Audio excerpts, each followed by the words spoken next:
One morning the air feels sharper, quieter. When I open the round window of the bamboo treehouse, tiny white dots drift in, slow, soft, like the sky is sending feathers. Jojo jumps to the sill, eyes huge, trying to follow every snowflake. Pultu stands on the stairs, nose up, catching cold bits on his whiskers. Moonlight reaches out a careful paw, then pulls it back, surprised. Vanilla and Oreo sit side by side, watching the world turn gentle and white. Chocolate and Waffle chase the little wet spots that land on the floor, slipping and sliding on the bamboo. The village below gets quieter, even the trees seem to hold their breath. Inside, I spread an extra blanket, rub cold ears, and close the window halfway so we can watch without freezing. For a few minutes, no one remembers the hard winters they faced alone. There's only one small house in the trees, warm breath in the air, and snowflakes dancing just outside our safe window. Today is name day in our bamboo treehouse. Not the day they were born, but the day they stopped being stray, number, or that dog, and became someone I call with love.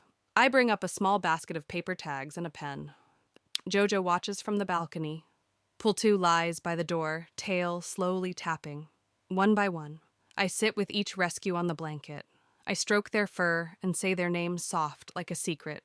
Moonlight, Vanilla, Oreo, Chocolate, Waffle. For the new ones, I look into their eyes and wait until a word feels right in my heart. Something gentle, something strong, something that says, "You belong now." I write it on a little tag and hang it on a string along the bamboo wall.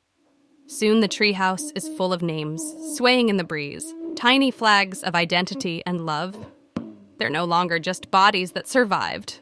They are stories, called by name, cherished.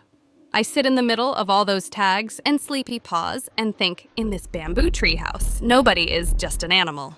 Everyone has a name, and every name has a home.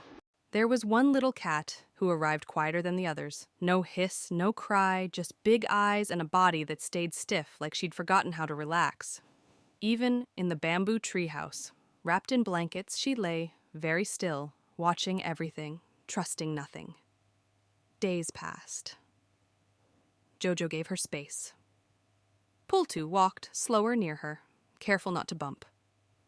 Moonlight curled nearby, never too close, like she was saying, "I'm here, but I won't push you." Vanilla, Oreo, Chocolate and Waffle played softer when she was around, as if the whole treehouse knew her heart was made of thin glass. One quiet night, the wind was calm, the lantern low. I sat on the floor, not touching her, just breathing the same air. After a long time, she took one tiny step toward me, then another.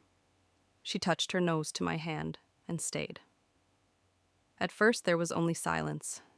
Then, so faint I almost missed it. "Rrr! Rrr!" The smallest purr like a broken engine trying one more time. It grew a little stronger, her eyes half closed, her body finally melting into my fingers. The whole bamboo treehouse seemed to hold its breath for her. I felt my own eyes burn and thought, this is it. This is the sound of a heart deciding to stay. Outside nothing changed, same trees, same night. But inside the bamboo treehouse, everything was different. Because for the first time, she purred,